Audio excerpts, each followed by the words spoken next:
Public Music Presents. लाल बाबू राजा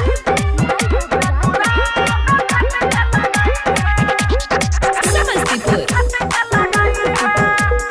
Mixed by Bipin Divana. सबसे लुका के अपना दीवाना के कबर पाई है। सबसे लुका के अपना दीवाना के कबर पाई है। अठारह में रख लेके जाई है, सनुरा में फट के लगाई है। अठारह में रख लेके जाई है, सनुरा में फट के लगाई है। सबसे लुका के अपना दीवाना के कबर पाई है। सबसे लुका के अपना दीवाना के कबर पाई है। अठारह में रख लेके जाई है, सनुरा में फट के लगाई है। अठारह में रख लेके जाई है, सनुरा में फट के लगाई है।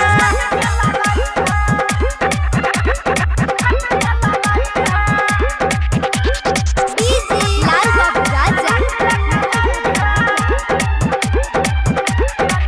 समस्तीपुर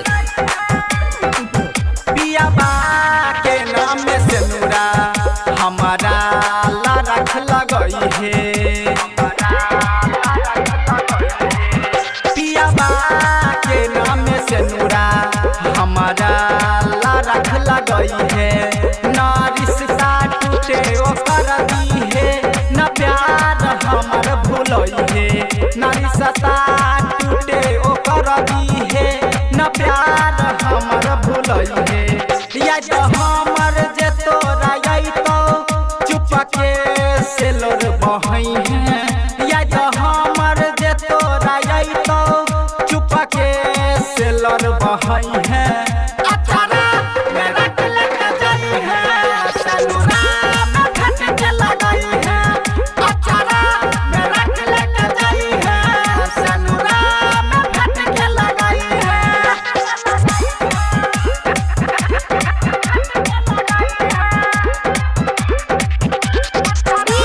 लाल बाबू राजा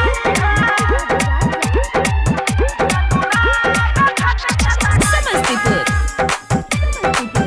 नहीं दोस्त छो कोनो ओकर, नहीं हमार छो कोनो गलती। नहीं दोस्त छो कोनो ओकर, नहीं हमार छो कोनो गलती। उहाँ न जाने में कल को शादी, हम मर लियो तोर खुशी चलती। गया न जाने में कल को शादी, हम मर लियो तोर खुशी चलती। हरी सब के कहानी मोनू माइकल के सुनई है। हर्षराज रोक के कहानी साकी राहुल के सुनई है। अठारह में रख लेके जाई है, सनुरा में फट के लगाई है। अठारह में रख लेके जाई है, सनुरा में फट के लगाई है। सबसे लुका के अपना दीवाना के कबर पाई है।